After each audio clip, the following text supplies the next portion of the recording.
Hi. Hi. Something's like different today. It feels a little different in here. Feels a little like we have less space maybe. It feels full. Feels hot and heavy. I mean, I'm trying to be like cute and sexy, but I'm sweating a little bit. It feels a little thick in here. Why is that? I don't know. Is it because we have our first guest of all time I think so. live in the Disrespectfully studio? Yeah. We would like to welcome a fan favorite, the Girthmasterr. Thank you for having me. Hi. How are you doing today? Welcome to Disrespectfully with Katie Maloney And Dayna Cathan. unapologetically. We're here to do what we want to do. Spilling the tea. Babe, you're going to see the power of women. Like, Disrespectfully. I'm doing great. Doing better now that I'm sitting here with you two ladies. Oh, thank he's you. such a charmer. Can we call you Ben? You can. I mean, we could call you Girthmasterr the whole time, but this is Ben. We are so excited he's here, and we just have so many questions. What if we just called you Girth? Yeah, A yeah. lot of people do. Even like some of my friends back home call me Girth now. Do you Really? go by Girth Brooks? Like when the Cowboy Carter album came out and he got a little country, he's Girth Brooks. Girth. That's cool. We can switch off in between. Oh, it's okay. We'll call you whatever you want us to call you. You can call me anything you like. My God, Dana's gonna be a long- Dana is gonna. it's gonna be a long hour. I Dana, know. you can call me Oh. tomorrow if you want. Do you want me to leave? Excuse me, I need some water. So, how did we end up here? Tell us everything. How I got to this studio? How you got to the studio? Not necessarily like the Uber transportation part, but just like how did we connect? So you saw a TikTok with a friend of mine, Tash Page, and I popped up on that. You saw the username, I guess, Girthmasterr, got a little interested. And you made a TikTok talking about like Girthmasterr TikTok. And that got, what, 1 million views or something like that? I checked yesterday. It's at 1.6 million views. And I go through phases of TikTok where I'm actively making them and then I'm just consuming it. Mhm. And that was the first one I had made in so long. And I'm like, this is what I go viral for. But people were very offended because I used the word accidentally. But yeah, you feed your algorithm. I love Tosh Page on TikTok. Saw your guys' video, saw the name, and was like, And then what intrigued me beyond the name was the comments in it, like everyone talking about it. So went to Pornhub, saw what I saw. I made As one does. as one does. I made a fake Twitter to go because people were like, the Twitter is where it's Yeah, at. And I don't right. have a Twitter because, fuck Elon. And I made it, and that's where I saw the wine bottle photo, and that is where this is where this begun. So you commented on that video that went viral, and I was like, Katie, oh my God, Nee. He commented, he saw. And then it just progressed to some DMs, and now you're here. Yeah, now we're here. And we're so excited. It's been a wild ride. Come along quick. When did you start this? I mean, you were born Girthmasterr, obviously, but like what did you used to do? So I've had a bunch of like regular jobs. Like right before this, I did customer service for like a major company in an office. Before that, I was like a handyman, a landscaper, did construction, baggage handler, like pizza boy. Every like porn job I've done in real That's life. what I was saying. I was like, wait a Real minute. I feel like I've seen this movie before. Yeah, every character they play, I've actually done in real life. Yeah. And then it progressed to this. I've always kind of shown off online since like the Tumblr days, like 2010, 2011. I was posting like naked photos to the internet for fun. Yep. And then Okay. Wait a minute. Sorry, we're Pause on not that. moving. Back it past- up. Back it up. Back that thing up. you- Naked Tumblr photos. Go ahead. So wait, you've just always done this? yeah, it's just been like a little like online exhibitionism just for fun. Since like when though? Like what age did this begin? 18, of course. Okay. Well, yeah, okay. Well, I mean, okay. Since you're a teenager, so like there was just a point where you were just like, you know what? I think I need to share this with the world. Yeah, like everyone takes like naked photos. And then I posted them to Tumblr and it went kind of viral. But it's like a Okay. bit of a rush. Like you get that feedback from that. Right. And then that progressed to like, like Craigslist, Reddit, places like that. And I'd done it on and off. Like when I got relationships, I'd stop. And then I got out of a relationship and I had to spend 2 weeks in like a hotel quarantining from COVID. And I had like a camera phone, so I just started doing it again on Twitter. And that like blew up to 30,000 followers. And I was still just doing it just for fun to give it away. For free? Just for free. Yeah. Jeez. And then I met someone with an OnlyFans and she's like, why are you giving this away for free? So I started the OnlyFans and it rolled from there. Dang. Before that, like, how long until you made this your full-time profession? Because so it sounds like you've been doing this for like 4 years then. 2. So the OnlyFans has been for 2 years. Yeah. So when did you make the official transition? You're like, this is supplementing my income. I want to do big things on the internet. Yeah. Like, when did that become a? So I did my day job while doing this for a full year. And then Okay. it got to a point, like I sat down with an accountant, got my business structure properly sorted out. And I realized I was making my annual salary every 3 months at that time. So I was like, well, like I could definitely better spend my time going full time on myself. So then I quit my day job about a year ago today, nearly.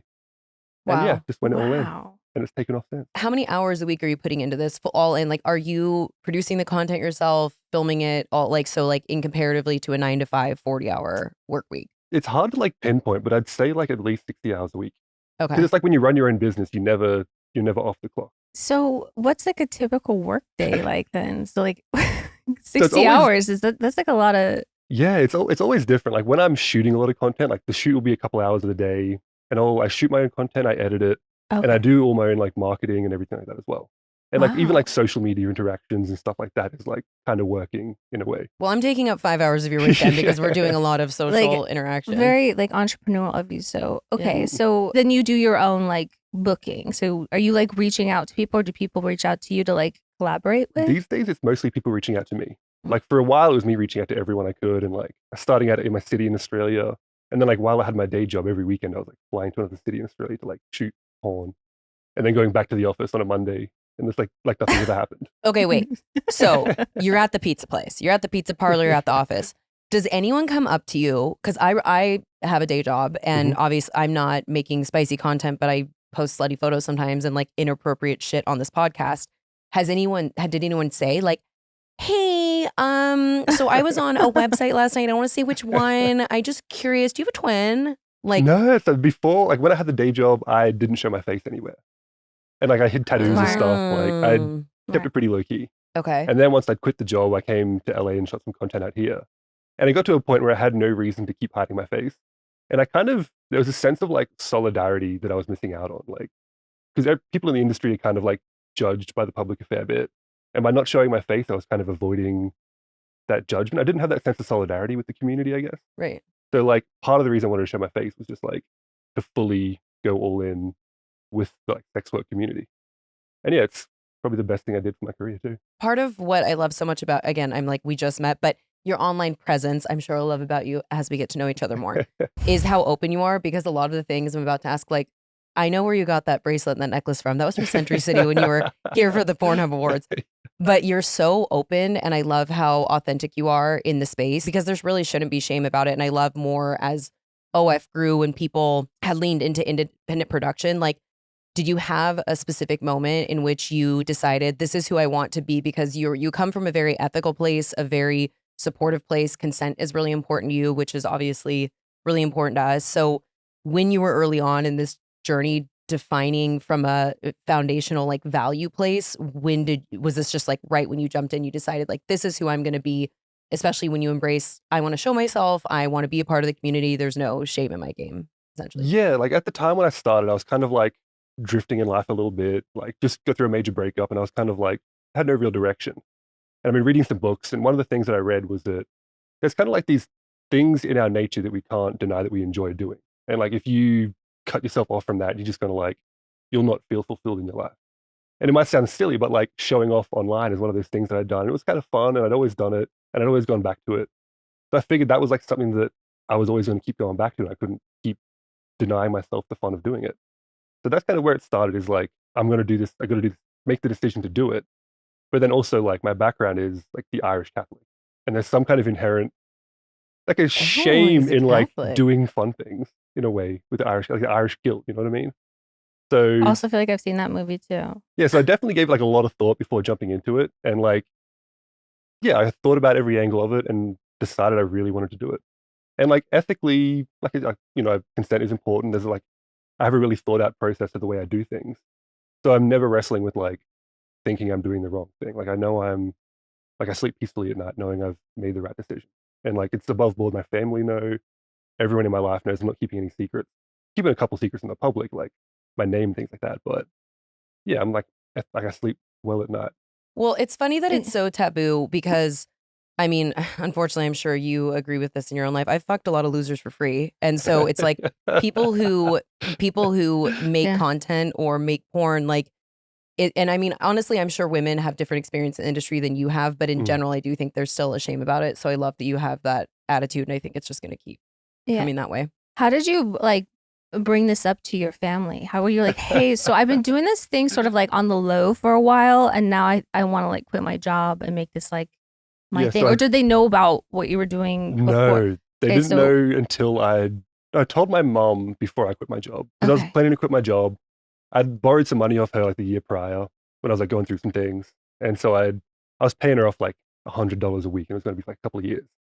And then one day I just transferred like the lump sum of like nearly $10,000. And I was like, hey, mom, good news, bad news. Like, good news is I just sent you like $9,000. Oh, wow. Here's how I got it. And that was kind of bracing for her. You know, she's small town, traditional upbringing.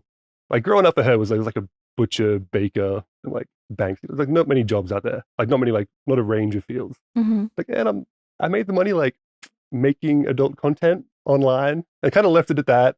And her questions were all like, am I being safe? Am I Yeah. like, I don't know, being moral about it? Things like Mhm. that. So I kind of put her mind at ease there. Then I got two older sisters, and I told them individually. And it was funny because one of my sisters, like we grew up like pretty, not poor, but like not well off. And one of my sisters had this like saying for years. She said, I'll be many things, but I'll never be poor. And she's gone on to do really well in business. And we went out for dinner, and I was like, hey, remember that time you said you'll be many things, but you'll never be poor? Well, like I'm making porn now. I'm not going to be poor. So I broke it to them like individually. What was her reaction? Like, what beyond your mom asking the questions, do you feel like it was a brief conversation? She was like, I get it. I support you. Yeah, her questions were more like, am I being like business savvy with it? And like, how am I staying safe in regards to like testing and things like that?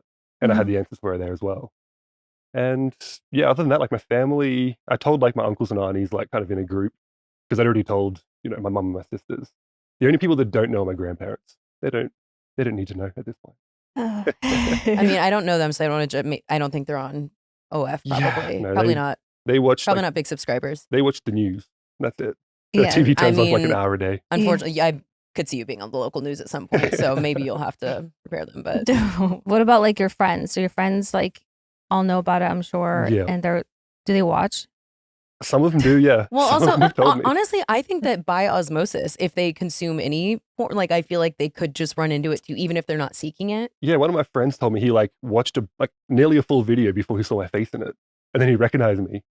And he Oh. still finished it apparently. So Well, I bet he I did. mean, shout out to the boys. I'm wondering like what if like I was watching something and I realized it was my friend, if it would like kill it for me, or if I'd be like, Well, another Sex and the City reference when Miranda's surfing. I mean, she's on like smut tabloids and she sees Sam and what's his name having sex, and she like shuts her laptop off and gets in bed and is like, I don't know. I feel like it would throw me, but depends on who. yeah, I guess it depends on It who. depends on who. But yeah, my friends are all supportive. Like, they're green with jealousy. But I was gonna say, love are it they for me. jealous? Yeah, Yeah. Wow. absolutely. Because my friends have like regular like jobs, lawyers, accountants, engineers, and stuff like that. So yeah, they have like a few weeks holiday a year and their little 9-to-5 grind, and they see me like gallivanting around the world. And You're just grinding. yeah, You're just on you're literally grinding, and they're literal just grind. sitting there. yeah. Yeah. This is kind of a weird one, but I'm just curious. Let's go back in time to when you became sexually active. I'm just curious.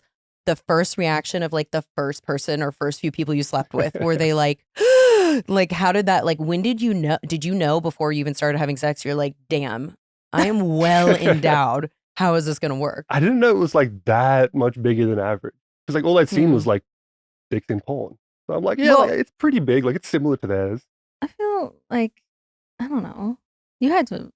I No. mean, I By com- believe you in Like, saying I that, but wasn't- that's shocking to me. Like I wasn't like a football player. No like group shower scenarios really.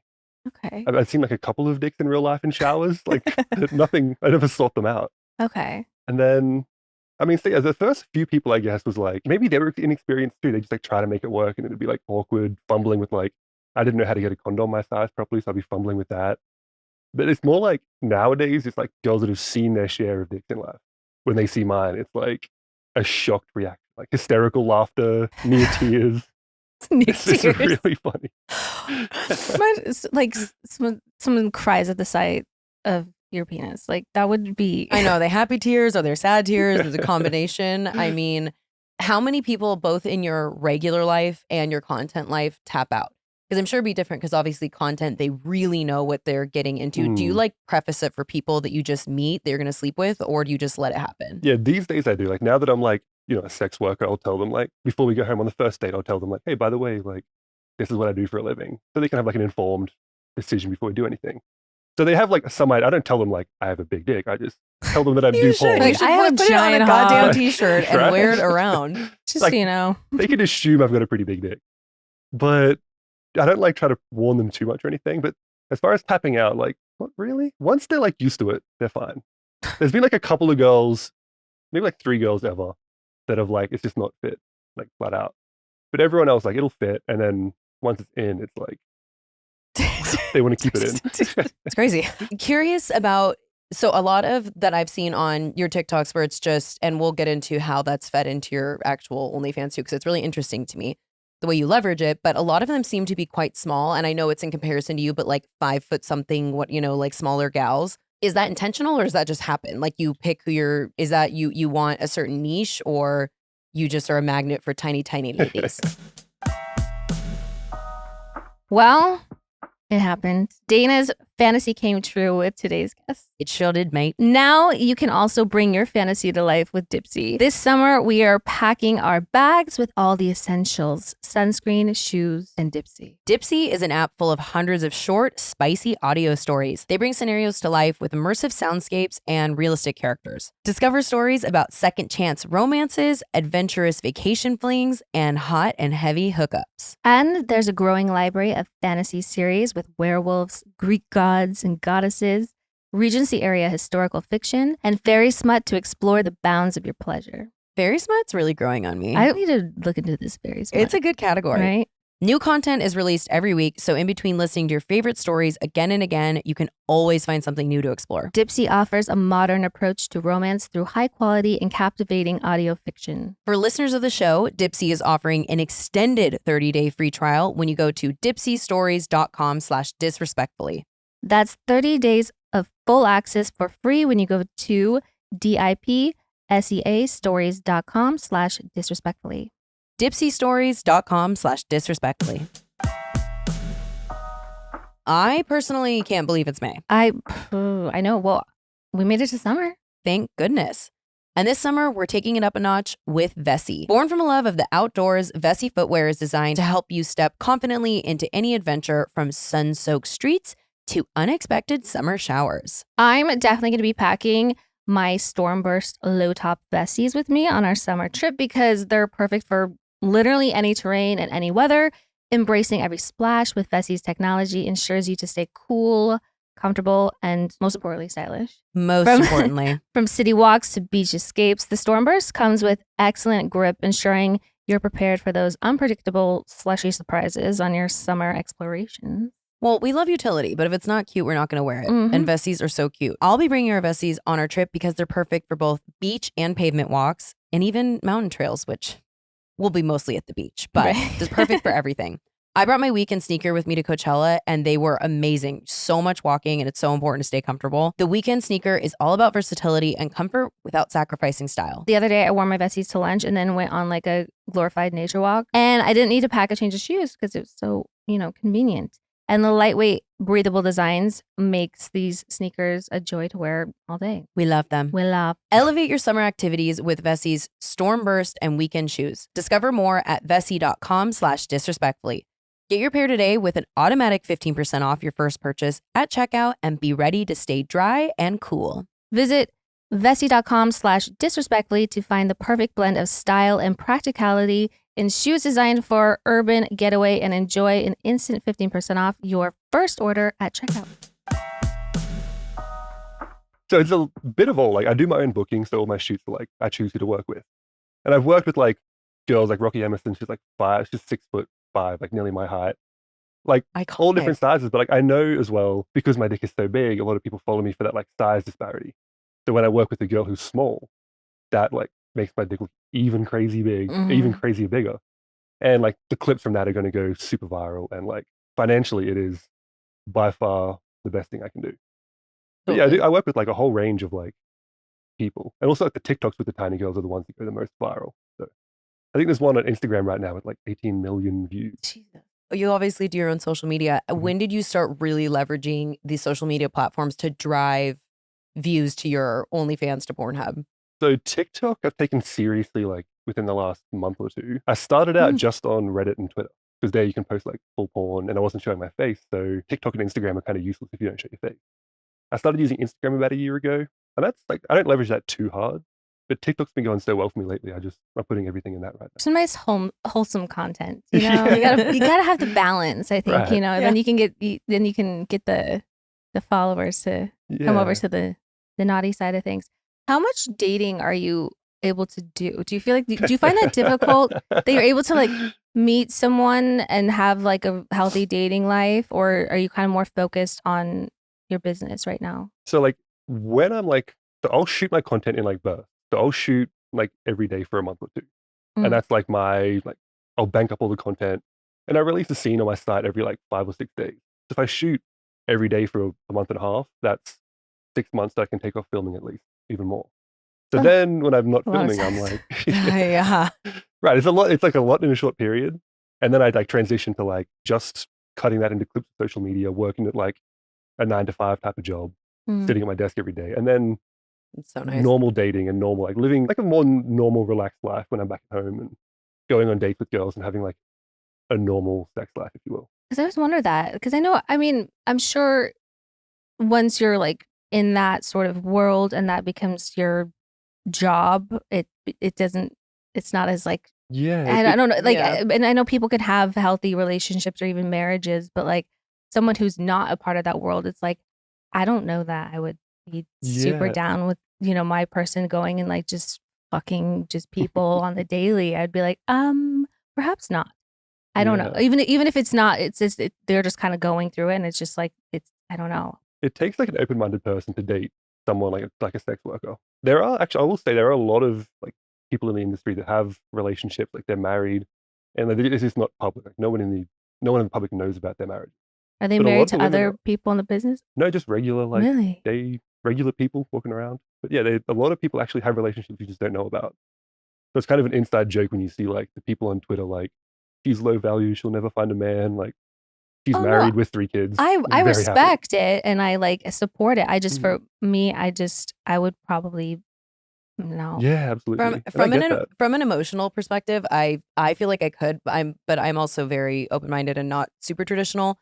But there are other factors too. Like you talk about safety, which is really important. But I don't know that, and correct me if I'm wrong, that as many people or the bulk of the industry takes it as seriously as you do. Like, how do you feel about that? I think they definitely do, especially like the level I'm at now. Everyone's very serious about it because if someone slips up and they let an STI into the community, so the way it works Mm. is everyone gets tested every 2 weeks, and the idea is if you sleep with someone that hasn't been tested, you're no longer in that tested pool. You got to get retested, and things can take a few weeks to pop up. So best practice is just only sleep with people that are tested.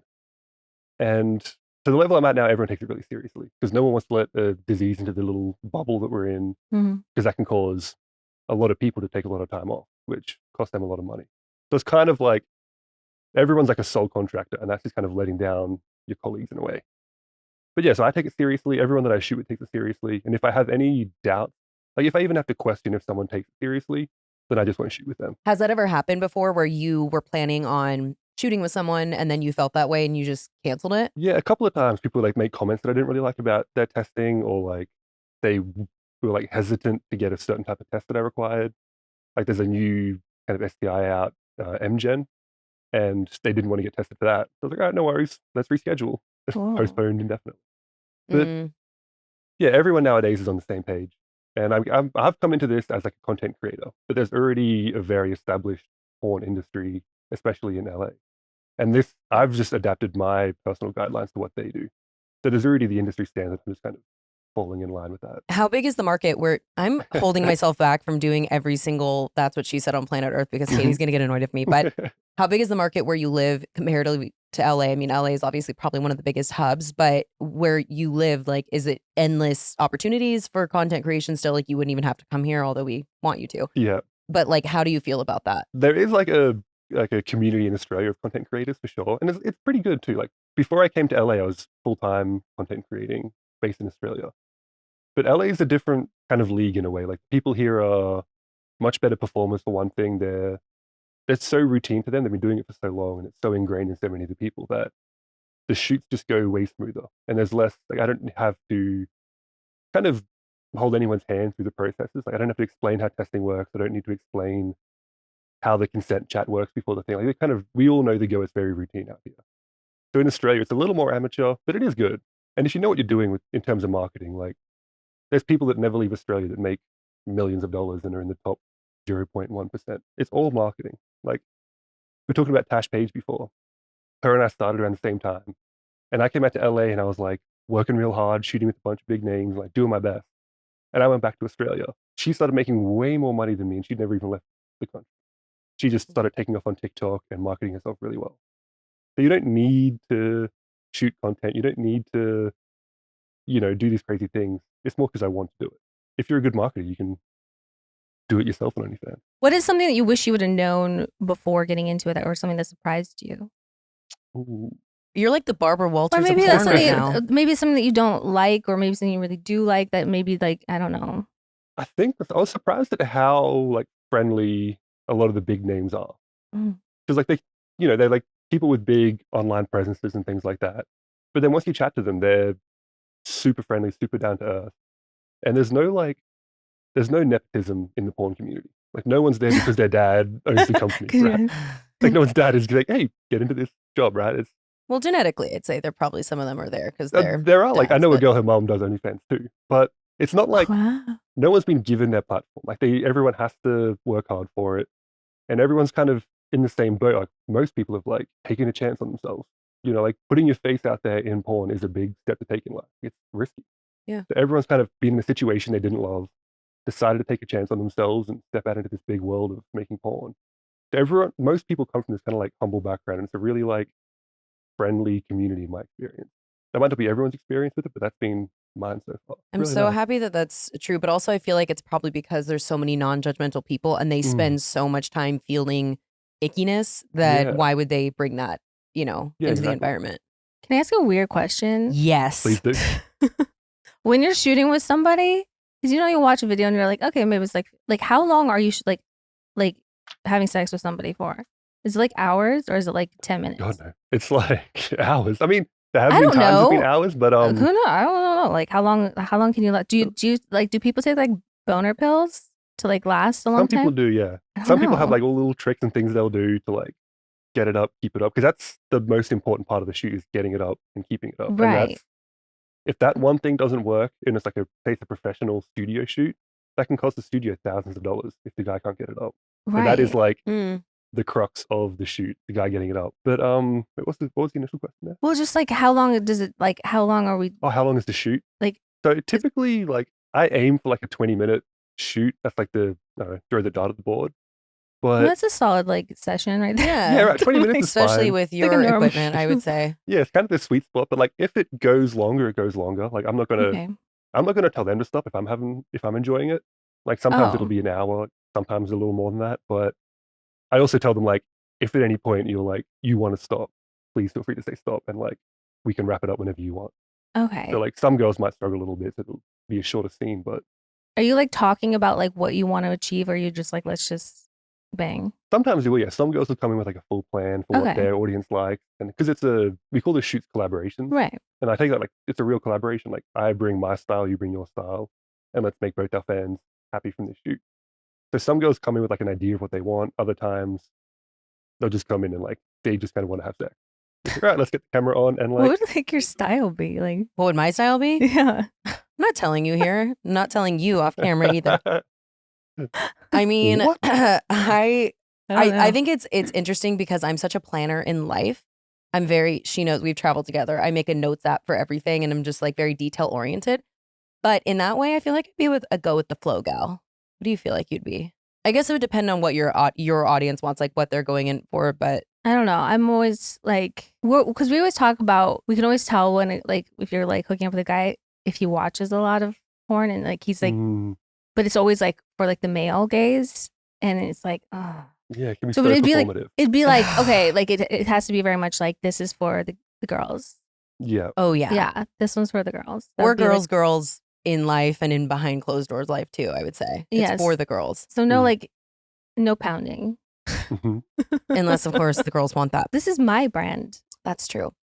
This kind of leads into that because I'm curious because you talk so much about it, but People are going to think I only look at your TikTok. I look at a lot of TikToks, you guys know, but can we please talk about foreplay and aftercare?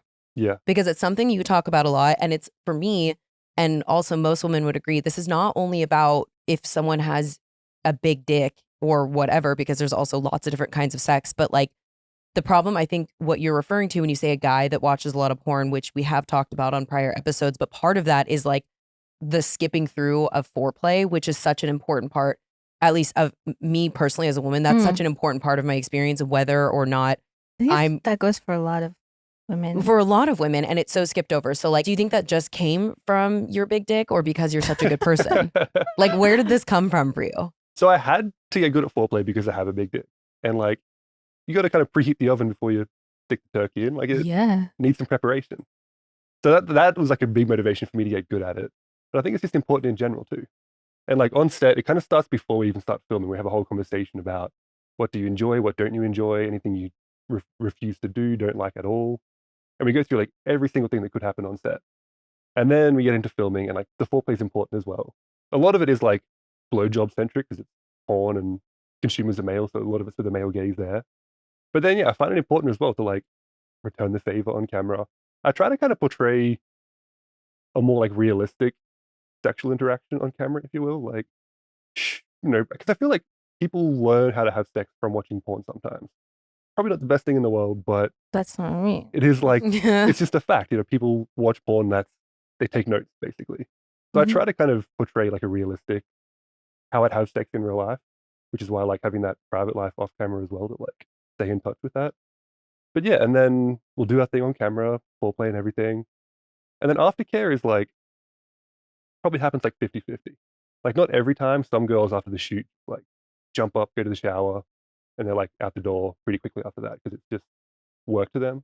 Other girls will just, you finish and lay there and cuddle for a hot minute. And is that part of the discussion too of like either of you saying, I think I need, because it is work, and you have talked about the differentiation between that and your public life and personal life.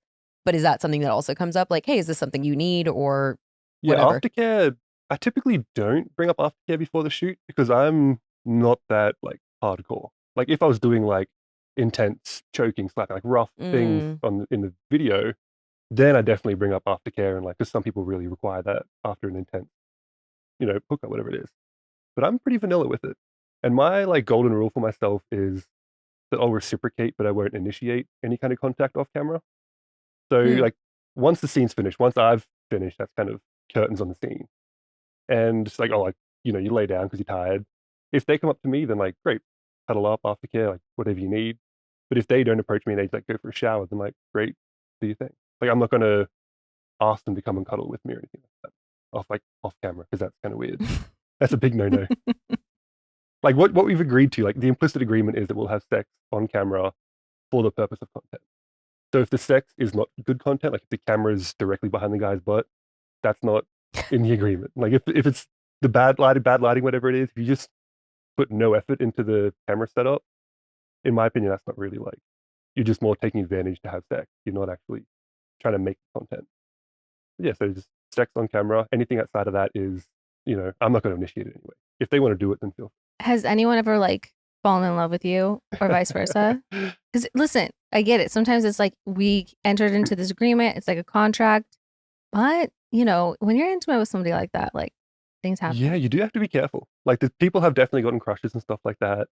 And like, on one hand, like I get it. Like it'd be weird if you didn't get crushes on some of the people you work with because they're gorgeous, they're charming, their personalities are great. Like I said before, like you're inside really of them. Yeah, you have like great passionate sex, and it's like, wow, like am I like getting feelings right now? Like, I can get used to this. Like girls have sent me messages about like they're catching feelings, and like I like to be careful about that kind of. Like I'll have a fling here and there, and like do little things off camera, whatever it is with girls I work with, but I kind of let them lead the way. And if I feel like it's more than just playful and it's more like they are being serious about wanting to get to know me and maybe form some kind of like actual relationship, then I try to put the distance between us because I don't want to like break a heart, especially if it's a colleague. But thank God we don't work together. So the thing is, with that, do you have multiple people you film with multiple times, or is it usually more one and done? Yeah, I film with a lot of people like multiple times. Okay. Like we'll shoot together the first time and like the sparks fly, the footage is great, whatever it is, then yeah, we'll organize another date and shoot again. They limp out of there to urgent care. They come back a month later. They're doing better. Give some time for it to. Okay, earlier you were talking about the 0.1%. Mhm. Do you mean that about your dick or about the OnlyFans consumption? So the percentage is based on like your OnlyFans income. So it's like you're in the top, like your percentile of earners on the platform. That makes a lot more sense because I was picturing someone going on with a ruler to all the dicks in the world and being like Guinness Book of World Records or whatever. So okay, so it's about that. Yeah. Amazing. Dayna. I know. We're obviously in the wrong profession. Yeah. We've been I've said. definitely like considered it. I was like, I feel like I could do that. Yeah. Well, and also I'm like, you're like, I could do barely what you post love on and my you'll- Instagram. I don't know if I could keep up with the content. Do what You you can love do and you'll little never work teases. a day in your life. Right. Something that Dana's brought up before is that there's men that hit you up to bang their wife Every single day. every At day, least one a day, every single day. and you just are like not interested. Well, it's kind of creepy most of the time because it's Every not day, I'm not saying you should be, but right. I mean, like, don't get me wrong. I've done this before in the past in my private life, like hooked up with guys' wives, like the guy, like consent. It's a While whole they dynamic. watch or just at separate time or both. A couple times they've watched, like other times, like just the wife, whatever it is. Like, and that's totally fine with me, like consenting adults, all that kind of thing. But a lot of the time it's creepy in the messages because it's a guy like he probably hasn't told his wife. He just wants to like horny chat with me. And like send me pictures of their wife, and it's like, has she told you to send these? oh no. If she wants to do it, why isn't she the one messaging me? It's always the husband. You're Nearly like always. literally is the wife in the room with us right now. You show up at the hotel and he's just like, hi. Right, yeah, like it's but every single day it's super common. A lot of guys want other guys to sleep with their wives, and they choose me. I mean, it's flattering. I'm honored. I'm not taking them up on it, but No, okay, well, You're basically saying it's something that you'd be open to if it organically came up in life. But it's like, yeah, also like you said, there are just so many weirdos on the internet mm. that you have to be careful, obviously. Yeah, for sure. And it's weird if it comes, like for me personally, if it comes about through my platform, it feels a little weird. I don't know why. I'd rather it happen organically from life. like you're at a bar. There's Yeah. an attractive couple. Same with like when I'm going on dates. Like if it's like from Hinge or through a friend or something like that, organically, love it. But if it's like if someone on Hinge messages me like, "Oh, you're that guy from TikTok," Are you on a dating app? I am, yeah. Is one of your prompts like, No, I keep it secret. I don't want Hey. anyone to know. no, but like, in case you're wondering, I got a huge Yeah. It's just a warning. like disclaimer. No. I mean, you obviously relate to that. And I do a little, you've been on the show since the beginning and I was on it for 5 seconds, but I feel the same way when I was on dating apps. If anyone mentioned Bravo on their profile, immediately know. If someone DMs me and they're like, I loved you on the show, I want to, honestly, the leather flip-flops guy that one time was, that I went on a date with, knew me from the show. And that was a huge mistake, as we all know. So, Flip flop guy. so I totally understand where you're coming from, but is that something you would then approach on a first date? Because you want someone to know, like, or you want them to get to know you for you and you kind of get into it later. Yeah, I'll tell them on the first date, but I usually wait until like the second or third drink. So like they'll ask me what I do, and I tell them I do like social media marketing, and no one asks questions about that because it sounds pretty boring. And then like after we've had a bit of chat for a couple of hours, then I'll say, hey, by the way, when I said social media, what I meant was I do OnlyFans. And by that time, like, because once that comes up, that's the only topic of conversation, and they have like 100 questions, Yeah. and then they go to the bathroom and text their group chat, and then they get all the questions from the group chat coming in, and The group So you chat don't of introduce yourself as Girth Brooks to your dates. not always. No. Girth Brooks. Okay. Okay. Yeah. Okay. Wait. Where did the name come from? How did you come up with that? It was never meant to last this long. Okay. That's what she said. That was good. It was like meant to be a 2-week username. I think it came from, I was thinking of like the KitchenAid Mixmaster at the time. Girthmasterr sounded funny. And I was like, cool, this is a 2-week Reddit username. I started posting pictures, and then I'm like, well, no one's ever going to know. I'll just keep it going. And then, yeah, I just never changed it. It's doing me favors now. Like, it's a great name for marketing now. But for the longest time, it had to grow on me. Yeah, it's very effective. Hello. I mean, if it had just been like Ben, I don't know that I would have run so quickly to Pornhub, but I was like, Girthmasterr, excuse me. I know. I mean, Yeah, a lot of people are like, oh, I bet he isn't even that thick. And then this is what people have told me. They're like, oh, I bet he isn't even that big. And then like, whoa, wait a minute. Oh, the gasp I gasped when I saw the wine bottle photo and was just like, also, do you know what's so funny to me? People on the internet particularly people who don't have profile photos and, fake username, blah, blah, blah, will be like, it's not even that big. And it's obviously, you can tell it's a guy. And you're just like, you are so threatened. That is objectively a huge dick. Like, way to tell us you have a tiny penis. Right. Without telling Thank us. you for identifying yourself. We now know. Like, you drive a lifted truck. Yup. And It has the vroom vroom noise on it, exactly. which we know I hate. And you also, Unless you have one, in which case it's fine. and also you yell at customer service people. Mm-hmm. The worst. You sure do. I'm actually so happy we're talking about this because the amount of liquid IV I've been drinking lately. I love summer, but I also get so thirsty all the time. That's why I love liquid IV. Yeah, I feel like I drink so much water when I'm at the beach and I'm still thirsty. In the summertime, we have our outdoor events, playing sports. And by playing sports, I mean watching other people play sports while I sit down. Yeah. Our beach days, mountain adventures, and traveling. We do a lot of traveling, so especially for that. It requires extraordinary hydration that's built for everyday dehydrating moments. Liquid IV hydrates you with benefits like electrolytes, essential vitamins, and clinically tested nutrients. With 3 times the electrolytes of the leading sport drink, plus 8 vitamins and nutrients in a single stick. It's clear why Liquid IV is the #1 powdered hydration brand in America. Also, it's so easy to keep on hand. That's why I bring Liquid IV with me everywhere. Yeah. There's nothing worse than feeling parched. It's super convenient. I just have a little pack, throw it in my bag. I'm ready to go. You mix a stick of Liquid IV into a glass of water and you're set. And it also tastes good. Liquid IV has a variety of real, true to fruit flavors, and I honestly haven't met a flavor I don't like. I love bringing it with me to the beach because not only do I feel hydrated, but I just enjoy drinking by the ocean. Like I said, everyone has summer travel plans, so it's just the best for your travel days. No matter how many airport waters you drink on buses, planes, trains, and automobiles, Liquid IV is the best way to stay feeling great. Terre, pour, live more. Terre, pour, live more. 1 stick and 16 ounces of water hydrates better than water alone. LIV Hydroscience, the science-backed formula that's optimized ratio of electrolytes, essential vitamins, and clinically tested nutrients to turn ordinary water into extraordinary hydration. It's also non-GMO, vegan, gluten-free, dairy-free, and soy-free. And it's sugar-free. You know how much I love that. The flavors are white peach, green grape, raspberry melon, and lemon lime. I don't even like melon, and raspberry melon is my favorite flavor. Proprietary amino acid allulose blend is Liquid IV's innovative hydration solution with 0 sugar and 0 artificial sweeteners. Turn your ordinary water into extraordinary hydration with Liquid IV.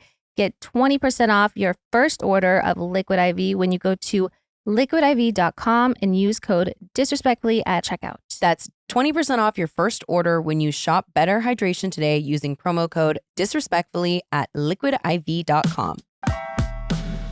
So I have a new bev.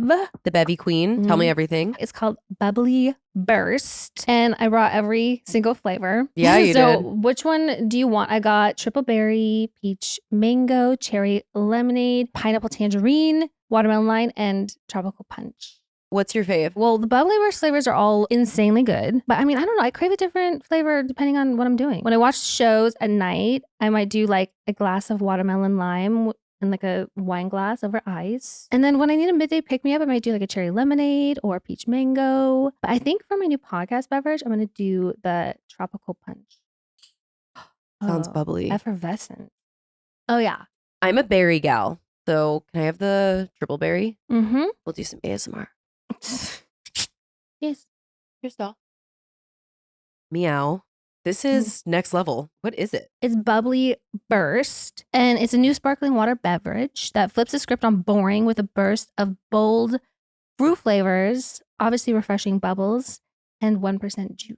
I feel like I was just talking about this, how I'm really conscious of the amount of sugar in drinks, and it looks like there's 0 added sugar. And it has antioxidants and immune support with vitamins E and zinc, which you and I can both use apparently since we've been to the hospital recently, and only 5 to 10 calories. The best part is that it's bursting with flavor. I love that it gives me the little burst I need, and it makes any activity like really fun. It's like a party in my mouth and everyone's invited. I love how colorful the bottles are too. They're so cute. They make me happy. It's bursting, it's colorful, it's energetic. There's a little saying at the top of each cap. Totally. What does yours say? It says fizz on. Mine says drink it all in. Very- That's like really uplifting. Definitely try this new Bubbly Burst. Bubbly Burst is a flavorful new sparkling water beverage from the makers of Bubbly. Honestly, I'm going to try the watermelon lime too.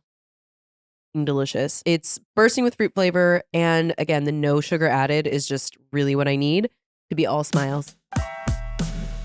Real quick backtracking on creepy people, because you were talking about the internet, and I just saw this yesterday. So you said that people, because people want to know if they should or can approach you, and you're like, totally, I'll take a picture, just be respectful, don't grope me.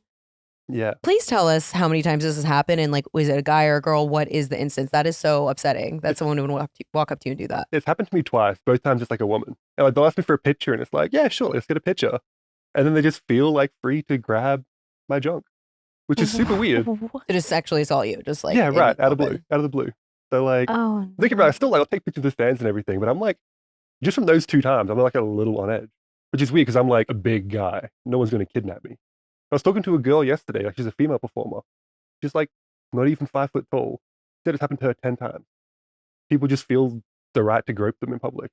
That's really Which is fucked up. crazy. Yeah, I mean, people are just, it's amazing how the internet is in general. I think anonymity brings out the worst in people, but then when you see those people in real life, maybe they just have those lines blurred and they feel entitled to you in some, which is so weird. And like that you don't deserve autonomy or safety or like that is just, and maybe they're like, I mean, for women, that's obviously super scary, especially as a small woman. But even as a big guy, maybe that they're like, oh, I'm a woman. It's just a big guy. But it's like, no, you do not have the right to touch my body at all. Yeah. Yeah, it's, I don't know, like, I kind of understand it in a way, like they may have never seen someone from the internet before in person, which is growing on me as well. Like I'm adjusting to people recognizing me in public for the first time. Fame. You're famous. Weird. It's weird. So like first time I saw a famous person, I didn't know how to act. So maybe they're just like in this lucid state, who knows? But yeah, it is odd. Super odd. Well, if you're at home listening to this and you don't know how to act, please don't touch anyone's junk without explicit consent. Yeah, don't be a fucking creep. Don't be a weirdo. Like, it's sexual assault. It is. A crime. I don't think disrespectfully listeners grab junk without asking. So I feel good about that, but tell your friends just in case. I would say like most of the time they're very, very nice. Like they'll like, most times it's just like a knowing look. Like, they'll stare at me kind of funny for a second and then look away. Some people will just stare at me point blank for minutes. Does it feel like weird? Cool. I mean, I don't know. Okay. Because you take pictures, you make content, you put it out there. It is what it is. Is it ever weird to like be in front of people and be like, wow, you like know what my entire body looks like? Yeah. Yeah, it's a lot of the times now, before I even meet people, they've seen my whole dick. They've seen everything of me. Like we have seen your penis. Yeah. Yeah, I've seen you make love. It's just is what it is. I mean, okay, It just is what it is. I have not seen any video content. I've only seen the photo, Yeah, really. Yep. the wine bottle photo. But I was like, I'm gonna keep it profesh Yep. I'm not. and not watch. She's seen everything that you've ever made. Love it. Loved it. 10 out of 10. She's your Love, biggest I fan. told everyone to watch it as well. No, I mean, listen, but just that, I don't know, that's me. But I would imagine it's weird. Like, even if it's like, it's what I do, I'm very aware of like what I'm putting out there and everything. I would feel, when I would sit there and it would occur to me that like, wow, these people have just seen every crevice of my body. Well, it hit me for the first time a couple of months ago because I was at my brother's 50th birthday party. And as I'm like chatting to people and what's going on, I told a couple of people what I did. And he's like, I thought that was you. Like, he told me his brothers did this, blah, blah, blah. And I was like, oh, I didn't know who knew. And he looked at me, he's like, everyone knows.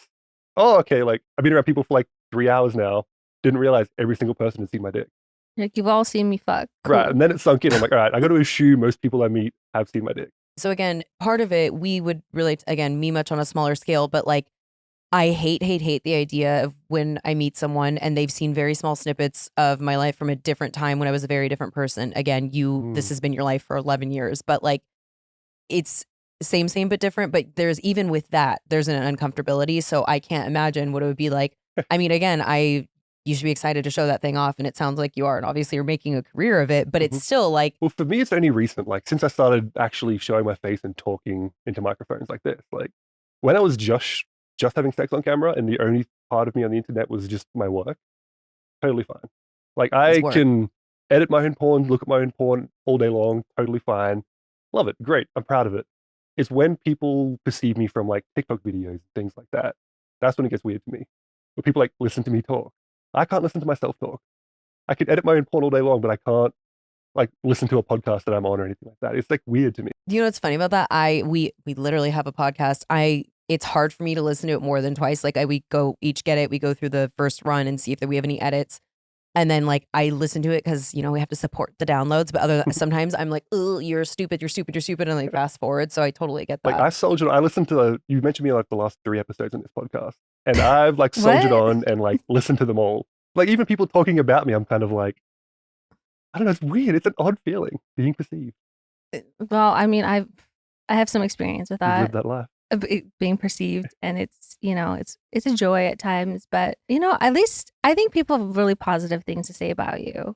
I think you're received very well. At least you have the personality to match. Yeah, I'm lucky online. You're not You have lucky. your personality. Every single video you put out, you're more delightful than the last. Someone was asking you about if you work with trans creators, and you commented on it, and were like, yeah, trans women are women, of course. Yeah. And I fell to my knees, and if you saw me with the phone, I'm like, I just adore. Like, I think if someone is inherently shitty, that will come out in time. And it just seems like you're just a great guy. I feel pretty strongly about that. Is there something you haven't done or worked with, or something that you like you want to do? No, I mean, like when I first started, my like career shooting goal was to shoot with Angela White, like the biggest name in the industry, and she's Australian. Mm. So she was like top of my list. It was like my most impossible goal.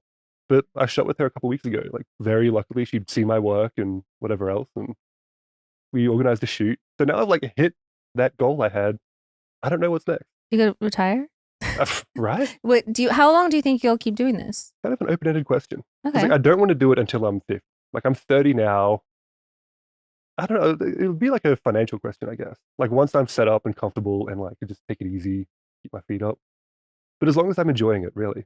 And I enjoy it a lot now. Yeah, as long as I can keep doing it without feeling, I don't know, weird about it. And I'm loving it so far. Yeah. I mean, you could keep like performing, or there's other like areas of business you could go into. Yeah, definitely. I'd say at least another couple of years. Oh.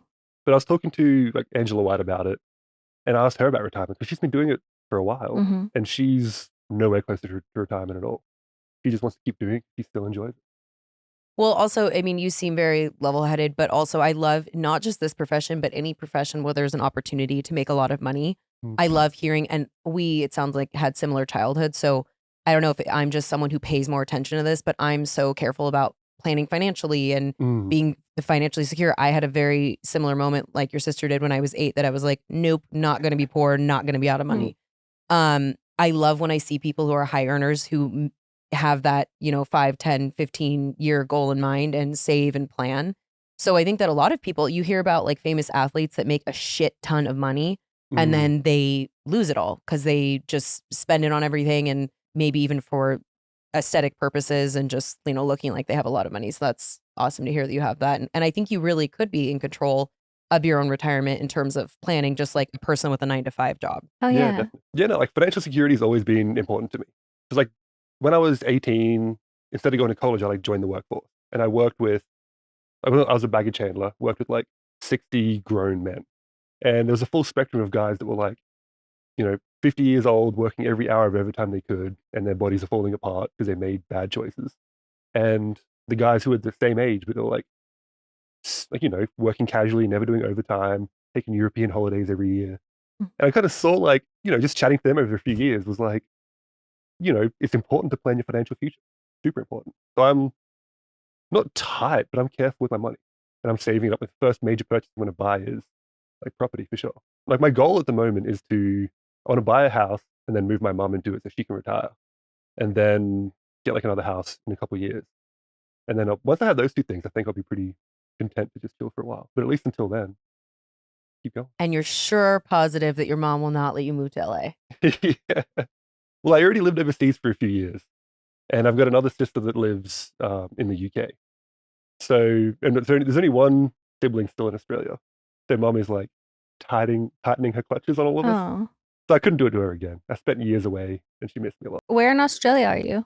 I'm in Brisbane. He recommends Sydney and Melbourne if you're going to come visit. Yeah. Brisbane's a great city, but it's just not a touristy city. That's so Okay. funny because I saw a TikTok the other day and someone was like, Brisbane's great for that, but I'm going to trust you. We have Australia Zoo. Like Mm. it's a great city, awesome bars, the city's awesome, everything's nice. But if you're a tourist going there for like a major trip, Sydney and Melbourne have way more to offer. I've never been to Australia. We need to go. I swear I was already talking about needing to go. One of my best friends' cousin lives there, and she moved there like a year ago, so it already was giving us a reason, and that's one of the places, like, we travel a lot where I just haven't checked it off the list, so we'll have to coordinate. When are we going to Italy, do you think? European summer's coming up. It sure is. We still eloping? I think I can clear the sketch. Have you ever been to Italy? No, never. Great. I'll What? be your guide. I love Italy. Love You guys should go. You guys should eat gelato and, it. I'm in. Some real Yeah, Italian food.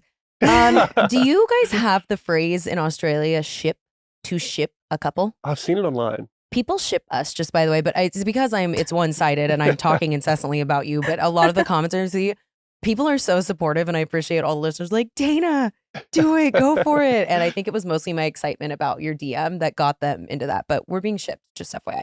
Good to know. My mom has said that any girl I date has to be at least willing to move to Australia. Well, I've got the accent down, so also your mom would love me, obviously. No yeah, doubt. she's always a hit with moms, but I think we should visit first. Probably a good You idea. know? And also I'm like planning my visa before we've even, this is our first time we've talked, so don't worry, I'm not that psycho. Speaking of where you're from and hometowns, do you mind if we jump into some hometown heroes? Let's do it. Anonymous says, Girthmasterr adjacent story. Hi, Katie and Dayna, and I'm just going to add Girth in because you're here. Loving the pod. It's the most girls girl thing I've listened to in a long time, and it honestly brings me life. Concerning last week's episode where you talked about the Girthmasterr and why women may come back for seconds, I have a quick story. The summer that I was 22, fresh off a breakup with the only guy I'd ever lived with before my husband, I found myself on POF trying to fill the void. Every pun intended.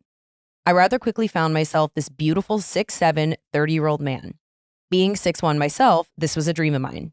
Early on, he was on a trip and was hyping me up for his return. He alluded to how impressed and excited I should be by what he had waiting for me in his pants.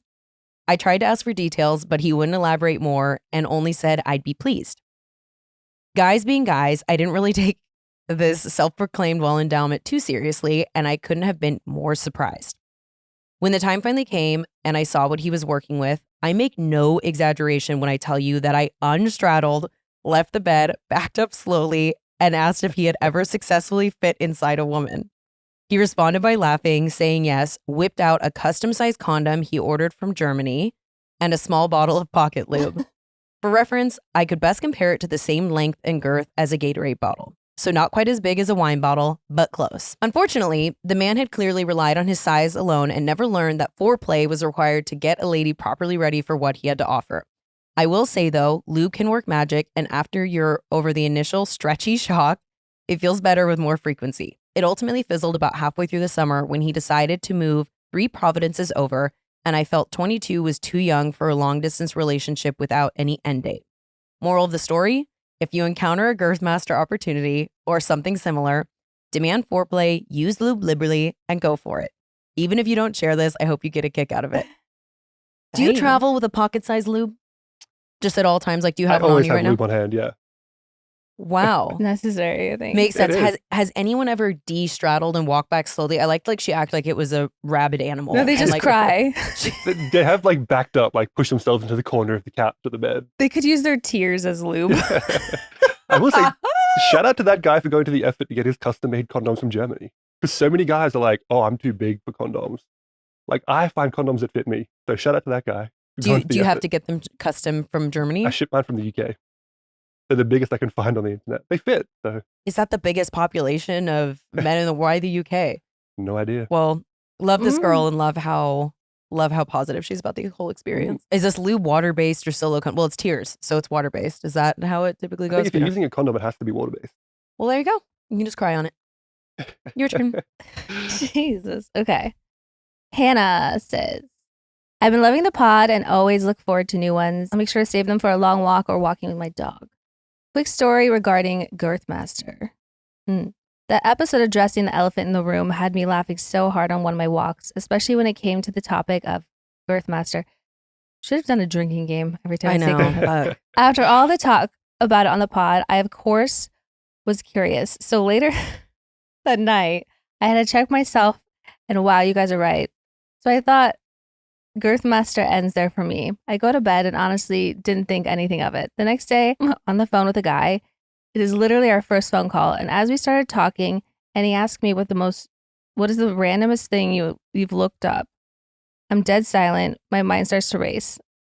On one hand, I think this could be really funny, but on the other hand, I think this is definitely way too early and wasn't sure it would land. It took me a couple of seconds to figure out what the hell I should say because at that point, all I could think about was Girthmasterr. I go with something Star Wars related. It seemed random enough to just get by in the moment of panic and move past it. He bought it and the convo was able to move on. I just had to tell you guys as it just happened. Love that. She should have just said Girthmasterr. I thought he was going to be like, oh, I know that guy. I've heard of him. No, I thought he was going to be like, there's no reason I don't know who that is. When obviously, like, I mean, you know like, yeah, if you're just talking to a new guy and you're like, yeah, so I was looking at some huge dick I guess earlier. you wouldn't want to scare him off. Like, if you're looking at a giant dick on the internet, he's Yeah. insecure. I mean, like, maybe he'd be like, well, dang, like, what happens when she sees my dick? Plot twist. He's like, speaking of lightsabers, have you ever seen the Girthmasterr? You know, that would have been a great Well, segue. last episode we talked about litmus tests. So I feel like that would be a good litmus test. I'd just be like, Girthmasterr, would it? It'd be a great litmus test. Just like, how does he handle talking about giant ween? Anyway. Okay, well. Should we WWDD? How many times did she say Girthmasterr? 1, 2, 3. I don't know. The limit does not exist. Like, okay, I felt like I just said it so many times now. Okay, anyways, WWDD. Okay, so WWDD is obviously going to go a little different today because we have some male perspective in the room, and I think we're super excited about that. So, Ben, take it away. Hello, my name is Colby. I'm a 26-year-old trans man who is absolutely dead about the fact this podcast exists. I've been on here since day one, and I swear I commented how badly I want you all to do a podcast on Instagram, and then boom, disrespectfullypod. On a more serious note, the stigma on mental health in this world is abhorrent. As someone who suffers from 2 personality disorders and an anxious avoidant attachment, I would love to hear what y'all's attachment styles are and how you deal with the ebbs and flows that come along with how we manage our relationships. Thanks for bringing a smile to my face. Feels like I'm in the right room. Well, thank you. Colby, we love you. Welcome. Do you know what your attachment style is? No, I don't. We know ours very well. So there's a book called Attached, and I didn't read it till I was 31, and it changed my life. So Colby, like you, I am an anxious avoidant, which you're in the 0.1% with OnlyFans. I'm in the 0.1% with dysfunctional attachment styles, unfortunately. But knowing what you have, I think, is the most important thing. So how I deal with it, first of all, knowledge is power. Before I knew what it was, I did not clearly see the pattern of why I was picking people that were so incorrect for me. And like, then it was a self-fulfilling prophecy of relationships not working out because I was traditionally going for the same thing. So after I learned what it was, it's not that I still haven't made mistakes in the last 2 years since I've known. However, it is easier for me to spot. It's easier for me then to detach from and disengage when I'm like, you're doing the same thing. This person is telling you who they are. It is not going to work no matter how much you like them. And just constantly reminding myself, why would you want to stick around for something that feels difficult and is a challenge, then wait for something that is effortless? Because that is how it should feel in a relationship.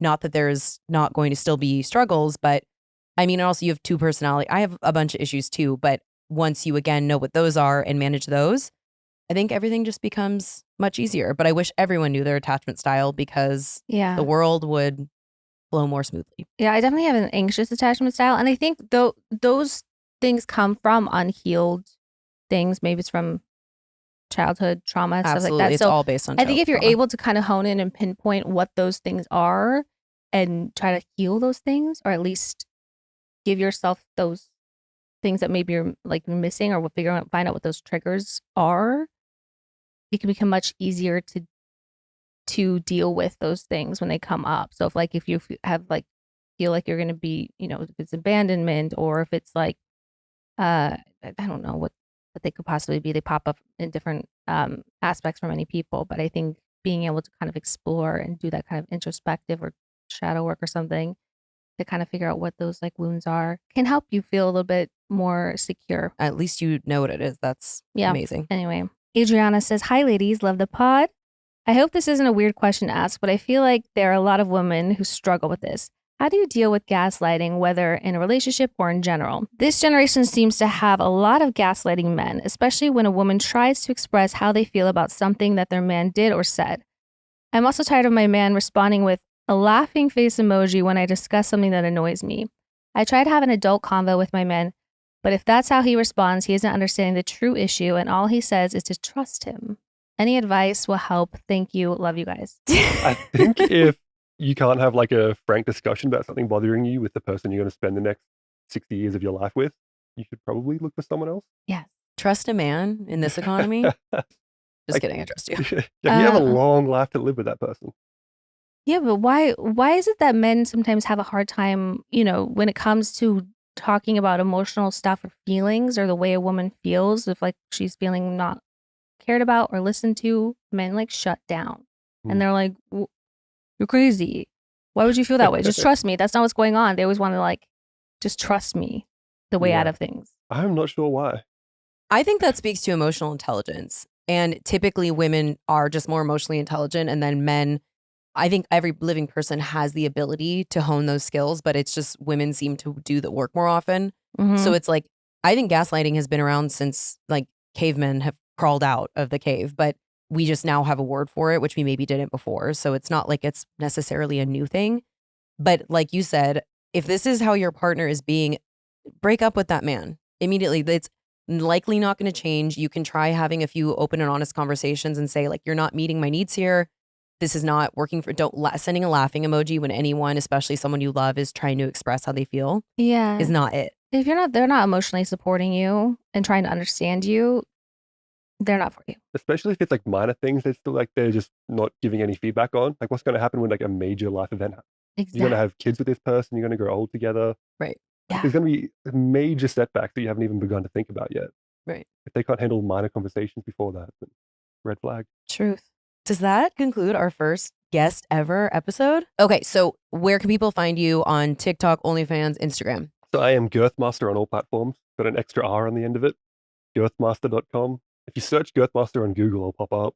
Twitter, TikTok, Reddit, Instagram, OnlyFans, everywhere. My TikTok. Go ahead and Yeah, find it. TikTok. You are up for an award. Tell people about how to go vote for you. Yes, I'm up for an XBiz award, which is like one of the big industry awards. I'm actually up for social media star of the year. Which is pretty Whoa. cool. There's some stiff competition in my category. Stiff That's what she said. competition. But yeah, it'd be really cool if like I'm trying to, sell myself on TikTok to get some votes for the award. How do our listeners vote for you? You can go to my website, girthmasterr.com. You can find a link to that in my bios on Instagram, on Twitter, everywhere. And yeah, go vote for me there. It's the top link on that. And you just like scroll down, look for clip artist, male social media star of the year. And I'm right there. I did it last night. It was very easy. I appreciate that. Thank you so much. Can you vote more than once? I think you can vote like 3 times a day. Oh. I'm not 100%. Well, Cool. I have a lot on my plate till the 15th, obviously. But if you win, you have to take me to the award show, obviously. let's when go. I'm gonna plug I it. think it's like, because it's in Miami, I think it's like a pool party type award thing. Whoa. Not Fun. 100% sure. Sexy. Love. Yeah. You have another exciting thing happening in May. Please tell us. Yeah, I have my Doc Johnson, what can I say? Dildo being made? My genital replica? Wow. So Ooh. you, backed by popular demand, had a replica made Yeah, of your Doc Johnson. Is it Mhm. anatomically correct? it is. So there's like a whole molding process you go in. It's kind of weird because there's like 3 people in lab coats standing around, the photographer and another random guy. And you're in like it's like a doctor's office essentially with like Wow. the big doctor's bed that you sit on. And yeah, you're in there and then you just got to like get it up on the spot, stick it in the little molding tube. And Was they it mold cold? Yeah, the air conditioner was on. It was like a cold room. Well, I meant like the mold that you Oh, stuck yeah. it in. Yeah, kind of cold. Wow. And you sort of like, you have to keep it up as best you can as the mold set. How long did it take to set? Took like a minute, I'd Oh, say. wow. It takes Oh. like 15 minutes all up, but like a minute until it's like set enough that you can kind of take a breath. Are these for me and Katie? They are, yeah. I got you Jeez. guys. Can a you just bag hand of me that real goodies quick? each. This, Katie. I feel really shy right now. Katie feels shy. I'm not. Let's take a look.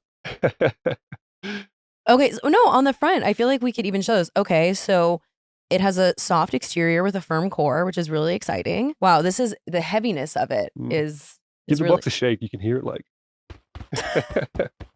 And when will this be available and where? So this is coming out in the second half of May.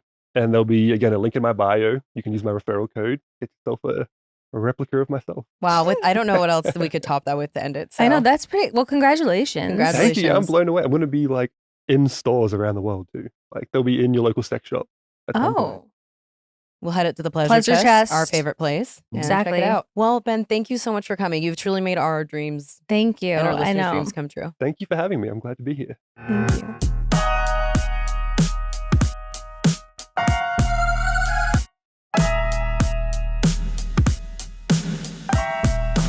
Babe, you're gonna see the power of women. Like, disrespectfully.